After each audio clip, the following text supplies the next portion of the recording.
church errands, brunch, but I know you said we're having a hard time getting away from the rain, it sounds like. Yeah, luckily not washout material, so it's one of those things that you often have to accept in the summertime where you plan something and there's a rain chance, but there's usually not a big enough reason to call it off. So tomorrow, definitely one of those days. Reviewing today's high temperatures, we were right around 90 degrees pretty much everywhere in the upstate. We were close in Spartanburg at 88, also the case in Clemson with middle 80s mostly in the mountains.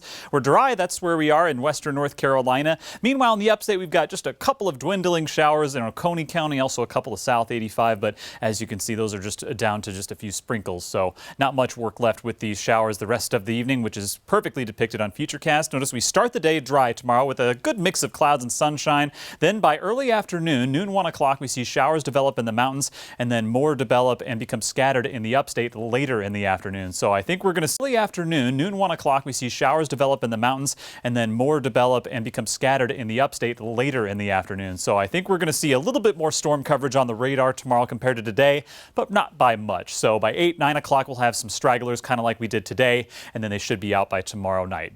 Temperatures, meanwhile, we're in the lower and middle 70s in the upstate, even some upper 70s. Upper 80s would be a little bit scary in Elberton. Meanwhile, in the mountains, it's middle and upper 60s. So it seems comfortable on the map, but these dew points, the humidity a little bit on the high side. Not too surprising, seeing as we had a few showers today. That usually keeps the moisture content up, water vapor. So low 70-degree dew points making it feel a little sticky. We're seeing a little bit of visibility issue in Rutherford to not big, but seeing some patchy fog develop in the foothills of North Carolina. Elsewhere, we're looking fine, but fog might be a little bit of an issue the rest of the night, but not anticipating any widespread dense fog or anything like that. We'll call it 69 degrees for your overnight low temperature in the upstate, 65 in the mountains. A few areas of fog possible for you as well, especially in some of those mountain valley locations too.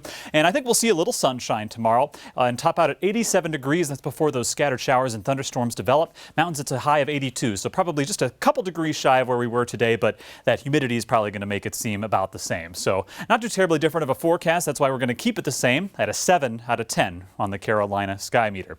Tracking the tropics, as you can see, our area of investigation, this tropical wave in the Caribbean, is down to 20% chance for development. It was almost seeming like a sure thing that this thing would develop into a tropical depression, but wind shear ate it up and really broke it apart. So it's just still a little bit organized. You can see the spin there of low pressure counterclockwise, but the development likelihood has gone way down. So not completely out of the question, but not looking as likely for development as it approaches the Lesser Antilles. But of course, it's still about the middle of the season. We're approaching the peak of it this month here, or we will be in the peak of it by mid-September. But August is usually the month where we see the biggest uptick in tropical storms. So obviously keep your ears and eyes peeled for that. Looking at the 7-day forecast, notice Sunday and Monday both have scattered afternoon thunderstorm chances.